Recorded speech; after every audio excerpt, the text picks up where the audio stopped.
This is the Comics Alternative Interviews, a conversation with Michael Kupperman.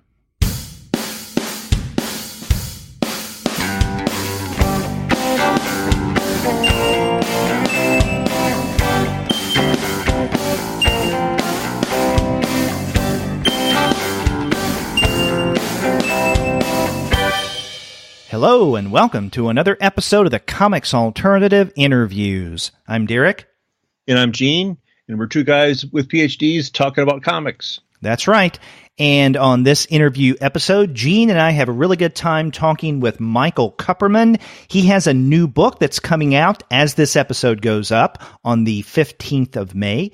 And the book is titled All the Answers, and it is a memoir of his father and his father's time as one of the famous quiz kids and what that meant for both him as well as Michael and his family. But before we get to that conversation, we want to let all of you know that this episode of the Comics Alternative Interviews is brought to you by the great folks at Discount Comic Book Service. Go to their website, dcbservice.com, for all of your comics pre-ordering needs. There, you're going to find all DC, Marvel, Image, and Dark Horse titles at 40% off the cover price if you pre-order. For all of the other publishers, you'll find that those discounts can be anywhere from 20 to 35% off the cover price, and every single month you're going to find some unbelievable specials. Sometimes those specials could be as much as 45% off of the cover price, sometimes 50% off cover, but every now and again you can find discounts that go higher than that. And this month, DCB Service has a DC Universe New Variant Edition bundle for 45% off. Try all 44 DC Universe Rebirth variant issues. That's a big chunk of comics right there. That'll fill up half a long box for you right there. But there's also DC Universe bundles, DC Kids bundles, Marvel Legacy bundle, a Valiant bundle. There's a wide range, and all the other bundles are 50% off. And again, those range from a few comics to, again, dozens of comics. So it's a good way to get a big chunk of a current scene. That's right. And, let's not forget, since we're talking with Michael Kupperman today, then you can find several of his books at great discounts. And in fact, right now, if you go to DCB Service, you can find the 2 volumes of Tales Designed to Thrizzle at 35% off of the cover price. And one of my favorites, Mark Twain's autobiography, 1910 through 2010, also at 35% off of the cover price. Gene, you really can't beat the great prices at Discount Comic Book Service. Go to dcbservice.com because they will take care of all of your comics pre-ordering needs. And after you do get your titles there, please be sure to send them an email and tell them that the two guys with PhDs sent you. That's what we do. We send you to the good stuff. That's right. And, part of this interview, or a good part of this interview, is us sending you to the good stuff, because I've been looking forward to this interview with Michael Kupperman for some time. Yeah, when I first heard that this book was being released, my first thought was, yay, new Michael Kupperman. My second thought was, I have no idea what this book is about. Mm-hmm. And then it said it was about his father. I was like, this is a very new direction. And I wasn't quite sure where the book was going to take us, but it's a really fascinating look into mid-century American culture, but also the idea of the child prodigy and the child celebrity, and the child prodigy, the child celebrity, and kind of what happens next for people like that. Yeah, that's a good way of putting it. I mentioned that Kupperman's someone that I've been wanting to interview for quite some time, and the last issue that we had of Tales Designed to Thrizzle came out in 2012, and I remember it was one of those final issues that we discussed on a very, very early episode of the Comics Alternative, Kunka and I did. And I was thinking since then, well, the next time we get another one of the issues of Tales Designed to Thrizzle or another Michael Kupperman book, we can have him on and really laugh it up. Now, it took several years, and we have him on, we're not so much laughing it up. This is a very different kind of book, and it's moving, but in a very different way that his comedic stuff is moving. That moves your funny bone. It sounds kind of corny, but this is really a book that leaves you thinking.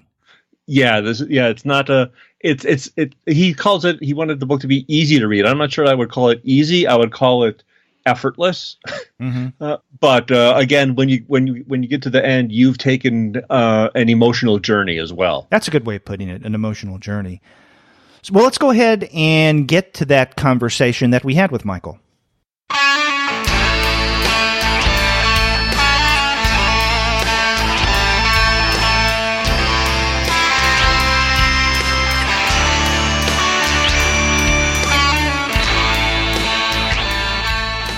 We're pleased to have on the Comics Alternative Michael Kupperman. His new book, All the Answers, comes out on Tuesday, May 15th from Simon and Shuster's Gallery 13 imprint. Michael, welcome to the show. Thank you. It's nice to be here. Yeah, we've been looking forward to talking to you for a long time. I think as soon as we heard this book was announced, we were like, "Oh, let's see if we can get Michael Kupperman to talk." I've got to say that I've been a fan of yours for a long time, beginning at a Ohio State Festival of Cartoon Art. I think it was 2004, where a friend of mine, Elena Steyer, introduced you to me, or me to you, and you very kindly gave me a copy of Snake and Bacon's Cartoon Cabaret. Huh. Okay. That must have been at SBX, I think. Oh, maybe. Oh, it could be SBX. Yeah, that's right. Because I've never been to Ohio, so I think it would happen. Okay, well, then it was at an SPX instead.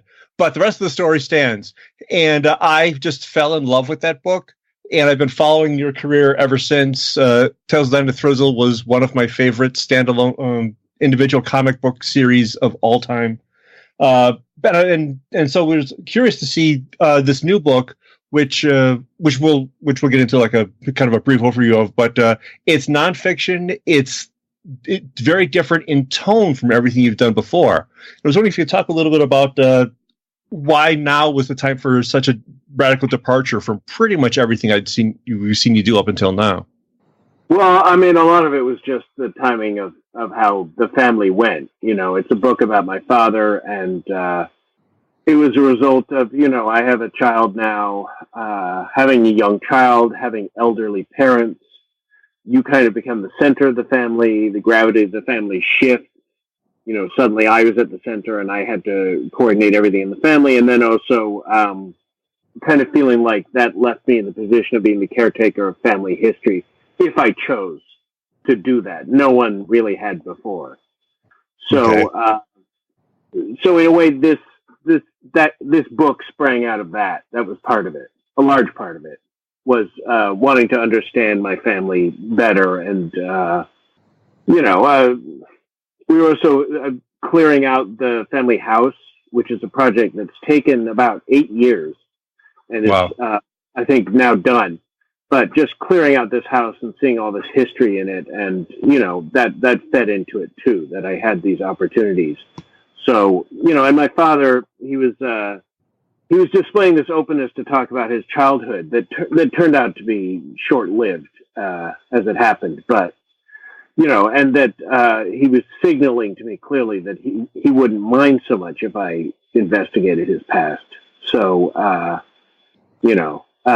once he had been diagnosed with dementia, which is what happened, it especially felt like the clock was ticking on me finding out anything. Mm-hmm. Michael, your comment about clearing out the house, I think that phrase clearing out is very appropriate in terms of what you're doing in All the Answers, because I got a sense, especially at the very beginning of this narrative, that this is, in its own way, the writing of the book and the talking with your father, a kind of, clearing things out endeavor. And not just for him, because, as you point out, he seemed to want to talk about it at first. Later on, maybe not so much. But on the one hand, this is his story. On the other hand, this is very much your story and about your relationship with your father. And it seems to me the need to kind of clear out your father's past as it relates to you and how you have been a part of his life and the family as a whole. Yes, absolutely. There's the aspect that I feel that, doing this book, I realized there are lots of, I inherited some very good things from my father, but there are some qualities that have been very problematic in my life, and I realized that some of those are directly a result of this experience he had and the trauma he received and the impulses it gave him. Most specifically to the impulse to not be noticed, to not have people take any interest in him, to blend in, you know. It was a clearing out in a couple of different ways. But one was to try to understand what kind of people we are, if that makes any sense. You know, I come from a family of all fairly individualistic people who have their eccentricities, and you know, my parents were the children of immigrants, you know, and just trying to understand what our place is in society. I mean, I feel like I'm not completely a normal person. My father certainly wasn't a normal person, and I feel like my son, God bless him, is not a normal person either. And I think the same qualities can have very different results. My father was he became a star and was on radio and became a household word. And I feel like my son has almost, you know, almost gotten in trouble for those same qualities.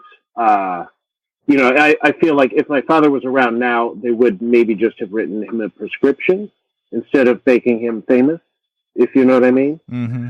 So, so it's a clearing out in the sense of I want to understand us as well as having control of the narrative. I want to be able to kind of understand who we are and what our relationship is to the world. Now, for those of our listeners who may not be familiar with the phenomena of quiz kids, which is what your father's story is all about, could you please describe what Quiz Kids was and your father's role in that program? Yes. Quiz Kids was a show that started in August 1940 that was the brainchild of this ad man turned radio producer named Louis G. Callan. And it was 5 children came on every week and answered questions, most of which were sent in by listeners. And the 3 children that did the best at answering the questions came back the following week. And they each received a war bond that was worth, I think, it was $100 war bond was actually worth $75. And that was it. And it was a huge deal in the 1940s to a degree that's kind of improbable. And then he went on it when he was 5. And stayed on it till he was over 16. He was a very big deal at the start, you know, during World War II, which I think was not a coincidence. But he kept on that show and stayed on it even as it went on to television. And yeah, that's part of the story of the book.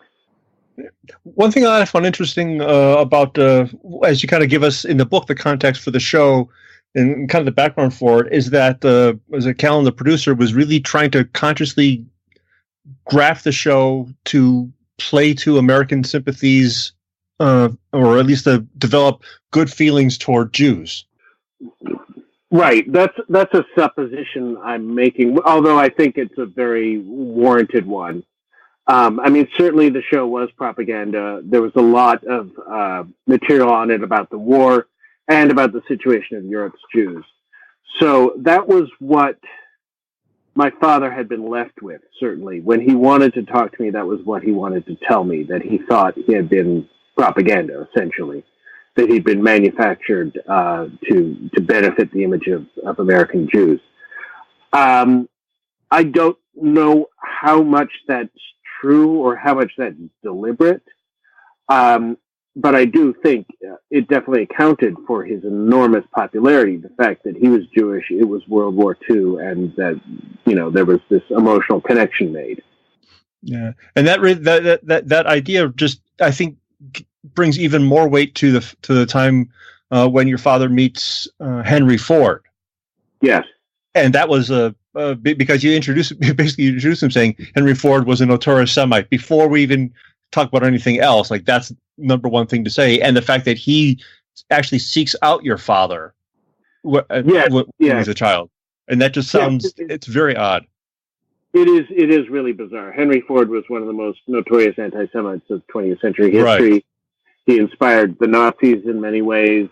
Hitler had a portrait of him next to his desk in his summer residence, I think, and gave him a medal at one point. And he had, at least on the surface by the 1940s, he had renounced anti-Semitism, although I've read accounts that suggest that that was just for public relations. And yeah, he made a big deal about wanting to meet my father and was kind of put out when my father didn't show up on this visit to the B-24 factory that Ford had an office at. So Ford came and visited him the next day. And I think there was a lot of that going on. I think my father was being trucked around, that all these kids were, and introduced to people, some of whom, you know, I don't know, maybe never met a Jew before. It's entirely possible. You know, they went to Washington over and over. They competed with senators. They were trucked all over and introduced to all kinds of people. So I think part of it was almost like they were supposed to be, you know, specimens in a way. Yeah, and I suppose people maybe thought of them as like they're going to be ambassadors, but I think specimens is an amazing way to put that. Mm-hmm. Yeah. Ambassadors is a nice way of putting it. Specimens is another. I mean, it's really, you know, it's a murky area. It's hard to tell what happened, you know, day to day, week to week with them. There was a lot going on. There was a war on.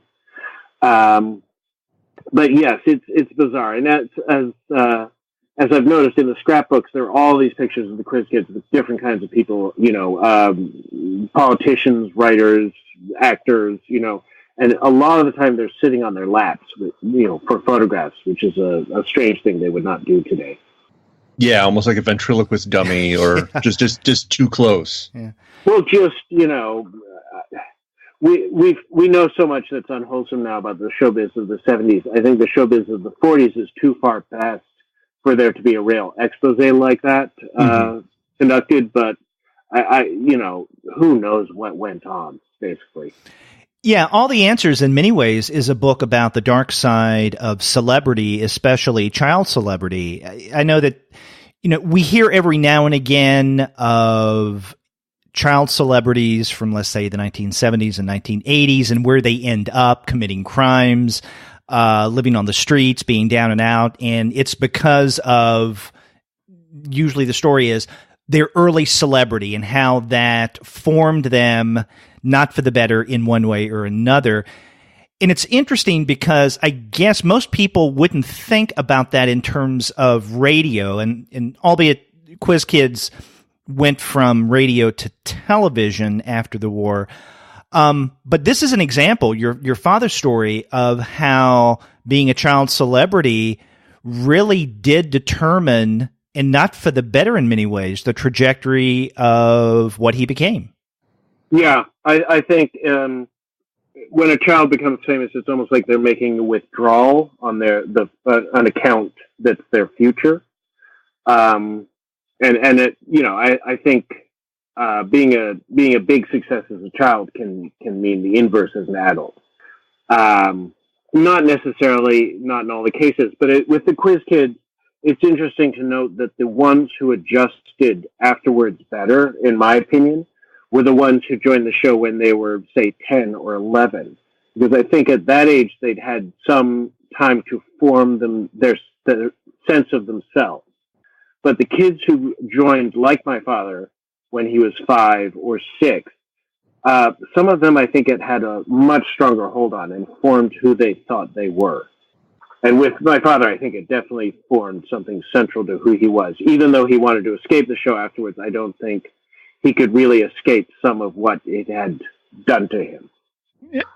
And that reminds me of in the book when as an adult he returns to the States to appear on the $64,000 question challenge. And yeah, challenge, right, not question, challenge. And you note that after he removes himself from the show, he spent the next 50 years thinking about character, ethics, and morality by actually becoming a professor of philosophy, which is like this is not the child star who grows up to rob stores. This is a child star who grows up, turns inward, and then and then becomes a huge influence in a very different way to generations of people. Yeah, in some ways he had a very successful life, and he did escape, his childhood stardom. I guess, as you know from reading the book, there's a sting in the story, certainly as regards to me and the relationship we didn't have. Right. And kind of the value of what that has to me, I guess, is sort of central to the book. Another thing you do at one point in all the answers is you bring in, and it seems to me by point of contrast, your Aunt Harriet, who for a brief period was also a quiz kid. And because she wasn't as enmeshed in that project as your father was, she, at least it seems to me in your book, gets out unscathed. Well, I do think there was some residual bad feeling. I think, which lasted her also a very long time. I do think she wasn't unscathed by the experience. I think it was kind of hard for her. Was it a sibling rivalry thing? Well, yeah, it was sibling rivalry, and I think, I think my aunt had awkward adolescence, and I think to feel neglected and like you're really, secondary in the family to your star brother, mm-hmm. And you're the one who has to take responsibility for things while other people have all the fun. I think that did leave a mark. Yeah. So Quiz Kids left a mark on her, but in a very different way that it left a mark on your father. Yes. I mean, I'm a little hesitant to discuss too much other parts of the family that are not intimately connected with me. Mm-hmm. But I do think, she was not pleased with the experience. I mean, that was why I took it that we had received the album that was meant to be hers, mm-hmm. Because she couldn't bear to have it around.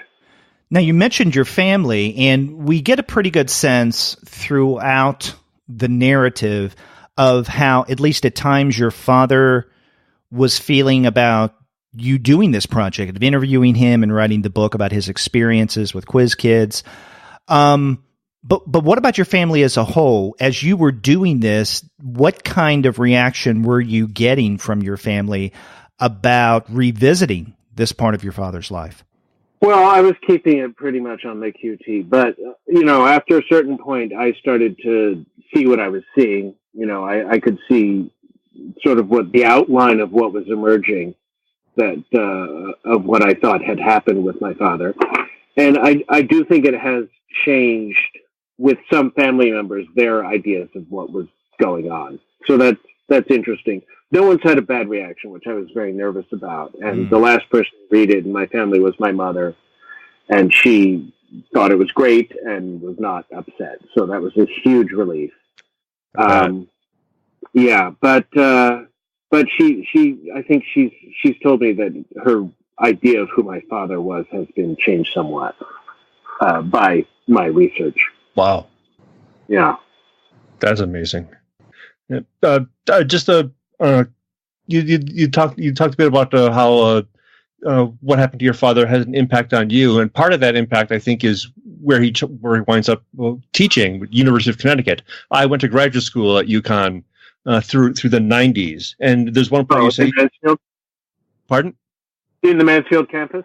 Yeah, and you have the line, "Mansfield was a stifling place to grow up." I understand that line. I think I understand that line in a way that a lot of people might not, because especially at that time, the campus looks a little different now. But Mansfield itself, like you say in the book, there was not a whole lot to do. I mean, so it sounds like it was perfect for your father, but for you, or for a growing family, maybe not so much. Well, I didn't put it in the book, but part of my childhood and what formed me was that he kind of repeated what he had done going to college in England and then coming back, in that we went to Cambridge, England, for 2 years when I was at a very formative age. I think it was 9 when we came back. And he was a fellow at King's College, and my mother got her PhD at Lucy Cavendish. And then we came back to Mansfield. So that's a switch. Yeah, Cambridge is just at least it was in 1973 and through 1975. It was an intoxicating place. Medieval buildings. There's a town. There's meadows. You can walk and be in a medieval city, or you can walk into the meadows to another town. There's theaters, used bookstores and alleys, a town market. It's some of the cleverest people in the world are around you. It was an amazing experience. And then we came back to Mansfield, and you know what that's like. So that was harsh for me. I really had been formed by my time in Cambridge, and I was in love with theater and wit and all these things. And I came back, and Mansfield is literally a cow town. It's right. So that was really hard for me, and I think that was one of the things that kind of formed who I am, feeling like a complete stranger and outsider. I had been formed in one place, and then we came back to this other place. Mansfield is a dump. Let's be honest. It's a fascinating one, and I kind of want to do a longer piece just about Mansfield, or maybe even a whole book, because there is so much about it that's kind of interesting. And I don't know if you've been back there recently, but they have a new college president, and she's made huge strides. The sports money they spent over the last few decades has really transformed the campus. But then they've erected this kind of fake town center. Yeah, I was there. I was there pretty much a year ago this week. Right. Yeah. So you've seen it. Yeah, it's like a Truman Show town center. They haven't had a town center up till now because this being Connecticut, the town will not install public sewers. And you still, if you drive around, you see signs on people's lines saying "no sewers," and the S's are dollar signs. So, for a new business to start, they have to dig their own septic system, which is a huge cost, and that's why that town never became a college town, despite being a college in a town. The town was like 3 strip malls. Yeah, it really was. Houses. Yeah. Yeah, and it was very hard for anything to survive there. And I don't know if you've been near Willimantic lately. Willimantic didn't used to be as bad as it is now, but it's pretty shocking. Yeah, I spent a lot of time in Willimantic also. There's some good places, but it's an interesting juxtaposition, especially with the way the campus looks now. Yeah, so artificially perfect. Yeah. The campus is impressive. No one can deny that. The campus is quite impressive. But, we're getting rid of the house now. We could have, moved there, I guess. But I'm an urban person. I've been in New York for more than 30 years. And I'll be completely honest, I would not bring my child up there. I want my child to be around lots of different types of people and lots of kinds of energy and things going on. And so that's why we tough it out in Brooklyn. Something you said just a moment ago, Michael, is that you would like to do a book on Mansfield in one way or another because it's so interesting. And I would guess that, given the context of what you were saying, this would be something maybe more akin to your new book, All the Answers, than your previous comics like Snake and Bacon and Tales Designed to Thrizzle. Is this a direction that you're wanting to go in terms of your art now, instead of these really offbeat, abstract, almost Dadaist attempts at comics that I think are some of the funniest that are out there being created today, hands down? Are you wanting to do more, I don't want to call it more realistic or autobiographical stuff, but be a little more serious in your writing? Yes, absolutely. I want to stop trying to make people laugh so much and maybe try to make them feel instead. Yeah, or think or feel. But yeah, I do think it's a new direction for me, for sure. You said you felt, especially going away for, like you said, those formative years and coming back. I was wondering if that maybe kind of developed a sort of outsider sense that you're able to translate into some of the earlier, funnier stuff, like these very bizarre takes on American popular culture that just take off into these like Derek said, these kind of weird kind of Dadaist flights of fancy. It's like you're looking at it's like a American culture in a blender, but it's a very specific blender. Yeah, absolutely. It's that sense of being an outsider, and I came back to America in 1975, and I was absolutely bewildered by the popular culture of most of it. Yeah, I remember seeing a kid wearing a Fonzie shirt in the first day of school and just being mystified by what was that? You know, I thought it was supposed to be Frankenstein's monster, but maybe a new hip version or something.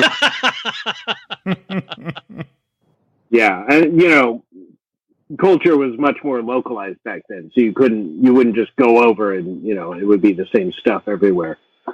Yeah, so that definitely formed part of it. Yeah.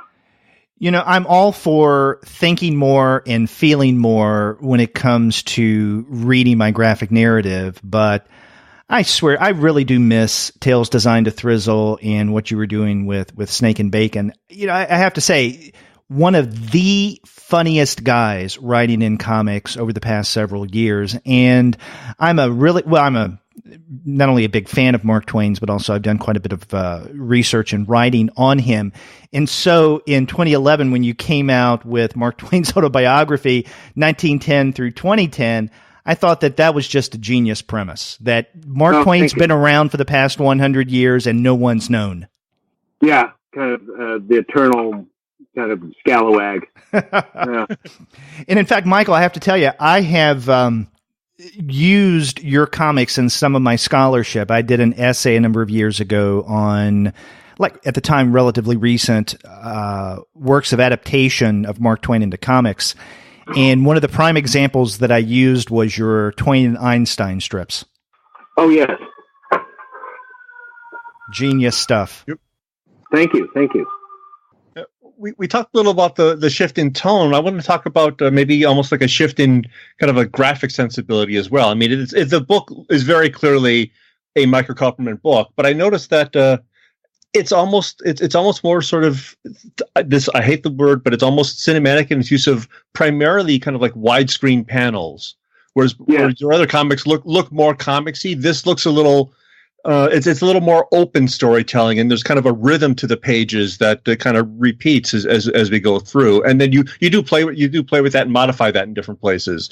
But it really does kind of focus. There's the kind of widescreen idea of it. Was that like something that you were aiming for in terms of pacing or page design, or? Yeah, absolutely. The number one thing with this book was flow. That was what I wanted more than anything, to have a book that just moved, that just pulled you along and wasn't a lot of work to read. So for me, the writing and the layout went together after a certain point. So I did layout after layout, and I would incorporate the panel layout, but not do the drawing.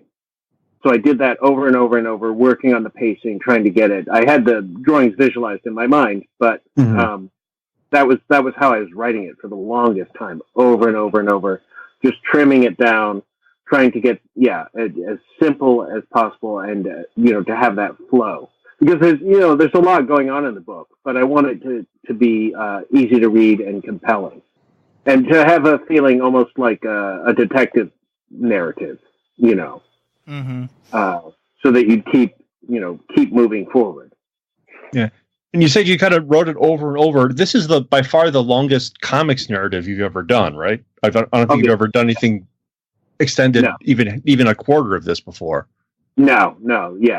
This is 218 pages, I think. By far the longest thing I've done. Yeah, was that intimidating at all, or was it liberating to try to kind of expand your sense of story and things like that? It was both. It was intimidating and liberating. No, it was scary as hell, and I didn't. I didn't have a lot of time or, a lot of wiggle room on this project. So it was pretty terrifying, to process, to do it all. And I kind of had, once I had a contract to do this book, and it was definitely, the clock was ticking. I almost had to hypnotize myself just to get it done. And there were many days last year I did not step outside. I was just working from, waking till sleeping. And it was terrifying at the beginning. I thought it was not possible that I could get this book done. So there was that. But then, of course, once you're into it, it becomes exhilarating. That's the thing about creative work and why it's rewarding beyond financial reward, which frequently isn't there anyway. Well, this has come out, or it's about to come out, as we do this interview from Gallery 13, and they're relatively, I guess, a new kid or a new imprint on the block, but they've done some really incredible things over the past year or so. And I'm wondering about your decision to do this with Gallery 13 because, we're used to your comics coming out through Fantagraphics. And I'm wondering, in this shift in tone that we've been discussing, this kind of new approach to your comic storytelling and what you want to do with your art also goes hand in hand with maybe doing something with another publisher, another way of clearing out things.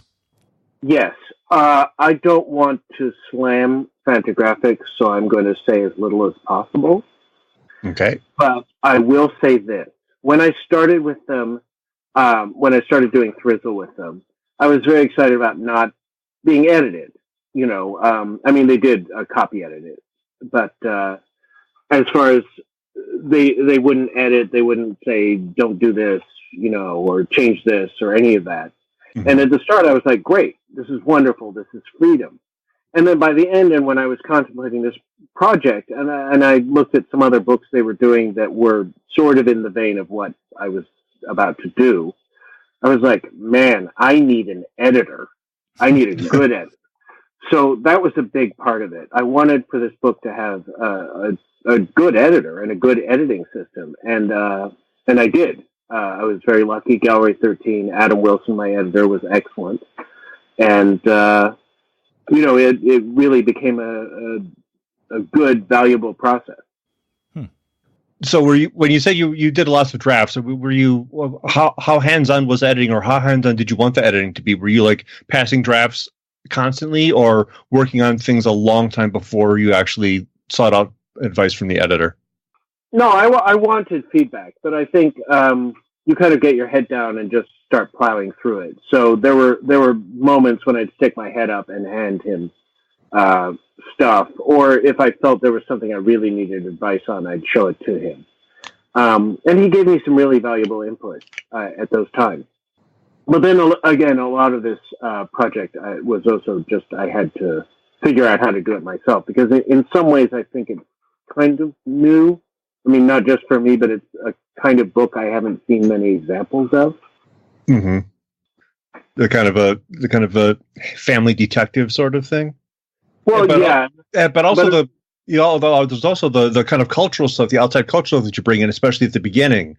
It's not just about your father or just about Quiz Kids. We get a lot more about kind of mid-century American culture as well. Mm-hmm. Right, there's that aspect as well. But I didn't want to get bogged down in trivia or minutia, or presume either that my readers would be senior citizens or, mid-century entertainment nostalgia buff. That didn't seem like a rewarding, goal to work for. So I wanted to have it be a story that anyone could read. I mean, up to the point of people who don't know what World War II was or anything. But, up to that point, anyone can read it. Well, even when you do get in the weeds in all the answers, there are places where you do get in some minutia in some of the details. I think that can be enlightening for a variety of different readers. Case in point, I'm a big fan of Woody Allen, and I've seen Radio Days I don't know how many times. I had no clue whatsoever that scene where the young narrator protagonist of that film, when he recalls meeting one of the Quiz Kids, that this kind of condescending, almost aloof, I mean, that's the way that the character comes across in Radio Days, was in many ways based on your father, Joel.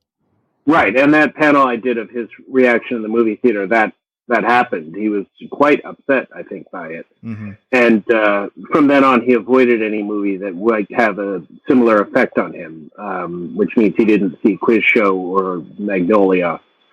I think those were the main ones, but he found that pretty upsetting.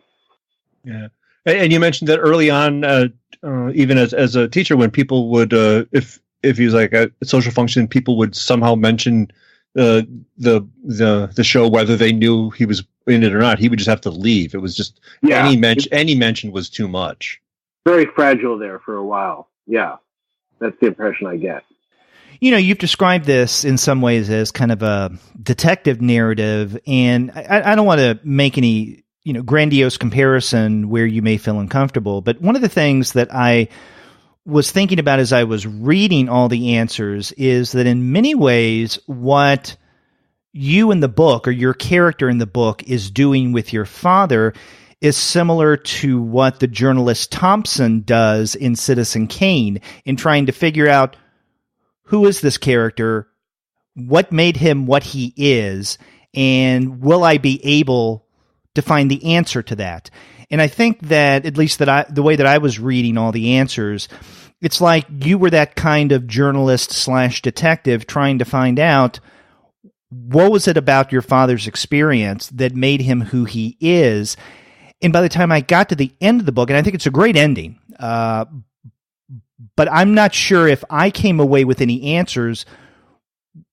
I mean, there's some, but nothing definitive, but that's maybe the way it should be, right? And so it's similar to what Thompson says at the end of Citizen Kane. I guess you really can't understand truly a person's life by pulling together the little pieces. I mean, in some ways you can with your father, but still there's some big question marks at the end of all the answers. Oh yeah, there are a lot of questions. And I mean, I think the thing is, some answers will start coming now. Certainly I've had people in the family, in other parts of the family, tell me things that I didn't know when writing the book, and there are a couple of details that have been disputed. And I'm curious to see what comes from the rest of it. I mean, I think there will be some responses from different quarters, and I'm really curious to see, anyone comes charging out saying, no, you're wrong, or no, that didn't happen that way, or, I mean, most of the participants in this book are long dead, but that's not to say that there aren't people with, some stake still. Mm-hmm. Well, what are you and Simon and Shuster, or Gallery 13, planning in terms of the publicity of this new book? Well, I mean, I don't know what else they've got planned, but I think nothing special. We've got some good mentions so far in the press, and I think really the main thing going for this book is word of mouth. I think I do think this is a really good book and a really strong book, and I think as people read it, they will start to tell other people to read it, and that will be our greatest weapon. And hopefully, it doesn't take too long. But I mean, no, there's no big publicity machine, certainly, though, lined up for this. So no book tour, even limited? No, not really. I'm doing something at Comic Book Jones the day after it comes out. I have a couple more things. The Gatorsburg Book Festival the following weekend, and then, a reading at Greenlight Books in Brooklyn in June. That's really about it. There's nothing much planned. So, yeah, we'll see what happens. Because it just strikes me that this book has the potential for a broad readership, definitely outside of the comics community. Yes. And I pray that it happens. I mean, to be honest, I don't even know how effective touring or reading or signing or any of that is, actually. I'm just praying to get lucky, I guess. I mean, but I think the word of mouth should be extremely strong. And, the reactions I've gotten from people have been really great, including, some comics people I really look up to. And, fingers crossed, Yeah. Yeah. And like Derek said, I mean, the potential reach for this is really broad because it touches on so much about culture and about family relationships. One thing that really, really struck me, this is near the end of the book. I tell my son, I don't want you to be a successful child. I want you to be a successful adult. And Yeah. coming at the end of this book, that observation or that exhortation really carries a lot of weight. Yeah, absolutely. And God bless him, he's a very driven child. Just that's the way he is. He's constantly creating or doing things. He's very intuitive with technology. He's very sharp. He actually snuck a video onto my YouTube. Not on my YouTube, my Twitter account the other day. He stuck a couple messages on, including a video. He's got his own YouTube channel, which I'm hoping doesn't get noticed by too many people. And I keep saying to him, "You've read my book, or at least enough of it to know that being a famous kid is not a good deal. It's definitely something I don't want for you." You're mentioning your own relationship with your son, and this is something that we see, especially toward the beginning of all the answers. But the book as a whole, in many ways, is not just about your father and his experiences as one of the quiz kids, but it's a book about father-son relationships. And this really came home. Gene, a moment ago, quoted a part of your text, at least toward the end, and because I was going to do the same with another passage. Toward the very end of the book, you mentioned that, your father was a professor, he traveled, he influenced a lot of people. So he did a lot, and you say he did escape quiz kids. Now here I come dragging it all out again. So here's the $64,000 question. Does this make me a good son or a bad son? And that really struck me when I read that, because it underscored the father-son theme that I think is woven throughout this text. But at the same time, it brings the spotlight back to you, which is where it was to some degree at the beginning. And I mentioned earlier that this may be a story just as much about you as your father. And I'm wondering if you feel that way. Well, actually, the ending was the last part that I was writing over and over up till last October and November. And towards the end, I took out a lot of stuff about myself, because to me, the book really is about my father, not about me. But it's about me to the extent that it's about the effect that his, life and his early career had on me.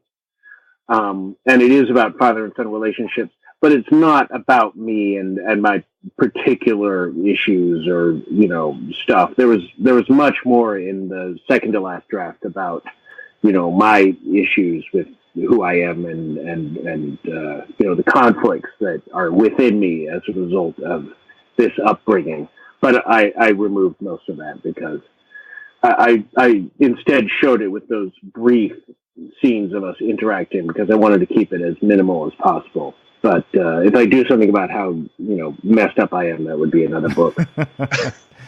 So that's something that you wrestled with in the writing of all the answers in its various drafts, is how much of yourself to put in. Absolutely, yes. Yeah, I mean, to be honest, up front, my inclination was none of me. I don't want to be in this book. I don't want to have it be about me. I don't want to have to reveal myself in any way. But it was increasingly obvious that would not be possible. It wouldn't work as well. So I had to kind of bring myself into it, and some of the sadness that all this has caused me personally, and that final conversation in the book that happens in chapter 8, that's a hard one to swallow too. That's when I'm going to be, reliving, I think, for many years. It's but it just overall, the book really is, it's very, I hate the word impactful, but you come out of reading this book feeling like you've gone through something, and you've gone through it's a kind of an exploration of almost your dad's psyche from the outside, trying to understand how messed up culture can do, how culture can mess a person up, especially when you're caught up in the bright stuff. In a way, that was maybe the main challenge of the book. Certainly, one of the main challenges was that I felt these things. These things really hit me. All of it, everything that's in the book, and I had to make the reader feel it too. So that was the big challenge, was to communicate. This kind of journey I went through with my father and this information, and then what I did finally find out. Yeah, but not just the facts, but the feelings behind the stuff as well. Yeah, absolutely. Otherwise, it would be a very dry book and not, I think, as compelling. Now, you mentioned a moment ago that you would like to do a book, perhaps, on where you grew up. Can you tell us what you may be working on actually right now, if anything, now that All the Answers is about to be released? Well, I am actually working on something right now. I'm working on a piece for the Nib, which is sort of an addendum to the book. Nice. I feel like actually for a little while with the book coming out, it's not just promotion, but there's kind of, it's almost like a process that has been started. So I think for a while I'll almost be doing that, like addendums to the book or expansions of ideas that are in it or continuations of themes. And as far as after that, I have no idea. I just finished this book literally about 6 weeks ago because, the inside was finished a little bit before that, but then I did the cover and I did all the other additional parts of the book. I designed it all. So I think the moment when it was actually off to the printers and I stopped stressing was about 6 weeks ago. So it's really been very fresh and recent, and I'm still just utterly exhausted. I don't know what's next. Yeah, I have no idea. I think a lot will depend on how well this book does, to be honest, and what the reactions are to it. And then, hopefully in a few weeks I'll have a better idea of where I'm going. When can we expect the Nib piece to come out? They were saying either late this month or early June, optimally. Might be a little after that, but hopefully somewhere within that time frame. Hopefully pretty soon. Oh, this is great. I'm going to definitely look forward to that. Yeah, it's about also that I was doing this book, and a lot of it felt like ancient history when I was researching it, 2012, 2013, 2014. Then suddenly 2015, 2016, a lot of the themes became very fresh again with the resurgence of white nationalism and anti-Semitism and all the rest of it. The struggle against anti-Semitism in the book really felt like, something that had been quelled a long time ago. And then suddenly there it was all back again. So that's what the Nib piece is about, largely. Interesting. So like it's history repeating itself, or... Yeah, kind of, yeah. I would say so. The difference, as I say in the piece, is that, in the 1940s, the government and the media were working together to discourage white nationalism and white supremacism and Nazism. And now they kind of seem to be doing the opposite a lot of the time, kind of opening the door for it with their, behavior. So there's that. God, even when you think Trump can't be in any way a part of the stories we consume, he's a part of the stories we consume. It is remarkable, yes. Yes. And then you look back and he's been part of our culture all along. Oh, God. Well, let's not end on a downer note. I was watching that, Penn and Teller did a movie, I think it was Penn and Teller Commit Suicide or something like that. Mm-hmm. And then they talk about Trump all through the movie and how they're going to perform at the Trump casino, and his name is present all through the movie. And then at the end, everyone in the movie kills themselves. So it did feel oddly pathetic. Wow.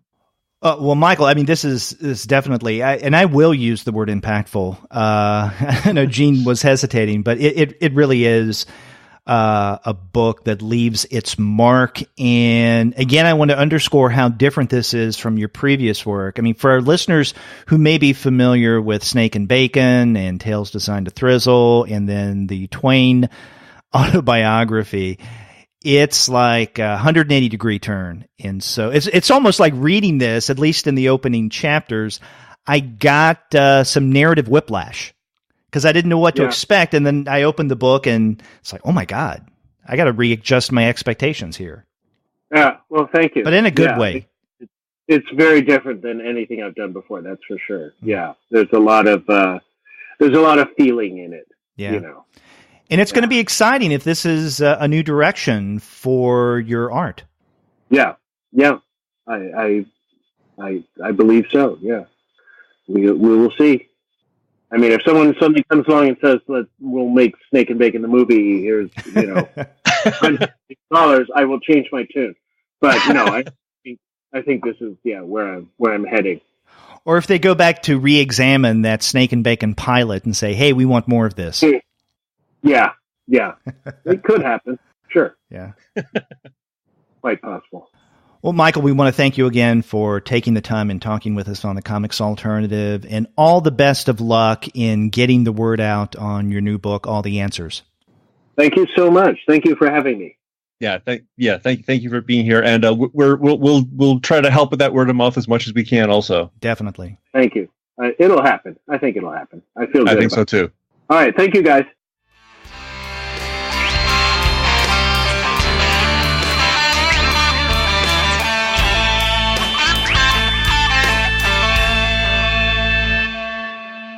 That was worth the wait, Derek. That was a lot of fun. Yes. I'm glad that we had Michael on the show to talk about this new book, and we highly recommend that everyone check out All the Answers. It is a very different kind of book if you're a Michael Kupperman fan than you would be used to, but you will come away from this with a lot of feeling. That's for certain. Definitely, and it looks like Kupperman, but it doesn't. Maybe it looks like it, but it doesn't taste like it. It's got a very different flavor. Yeah, and I'm excited that this may be a new direction, as he mentioned to us a couple of times in his art. Yeah, I'm really curious to see where he goes next, whether it's the Mansfield book, which again, I have some knowledge of firsthand, or wherever he chooses to go, especially the nib piece where he's talking about how, oddly enough, this book is, some of the themes of the book are of the current moment again, when he thought he was writing history. Yeah, I was interested to hear about this upcoming piece in the nib, so we can look forward to that, and our listeners can as well. But if you want to find great books like the kinds that we were discussing with Michael, then definitely check out the website of our sponsor, Discount Comic Book Service. You really can't beat their prices. And again, as I said at the top of the show, if you do a search for Michael Kupperman at dcbservice.com, you'll find that you can get the 2 volumes, the 2 collections of Tales Designed to Thrizzle at a great discount, as well as his book, Mark Twain's Autobiography, 1910 through 2010. Again, that's dcbservice.com. And after you do get your Michael Kupperman books there, get in touch with us and let us know what you thought about our interview. If you go to our website, comicsalternative.com, you'll find that you can leave us a voice message online via SpeakPipe. Or you can contact us the old-fashioned way by picking up your phone and dialing 4153-COMICS. That's 415-326-6427. You can also reach us by email. Our podcast show email address is 2guys, TWO guys, at comicsalternative.com. I am Gene at comicsalternative.com. And Derek?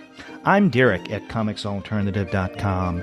And you can find us all over social media. We have accounts on Twitter, Facebook, Tumblr, Instagram, Google+, Goodreads, Pinterest, YouTube, Slack, and Discord. You can subscribe to the podcast through Apple Podcasts. You can stream us on Stitcher. You can also find us on Spotify, on TuneIn, on iHeartRadio, and on Google Play Music. But you can find every single one of our podcast episodes, as well as the reviews and comics-related commentary that we post on our blog, simply by going to our website, comicsalternative.com. Your central hub for comics knowledge. That's right. And please do come back because we have more interviews and other shows lined up in the days to come. And we've been doing a lot lately, Gene. Yeah, there's been a good bit, and we've got a couple more interviews coming up soon that you and I are doing that I'm super excited about also. Yeah, something else to look forward to. So again, come back for those.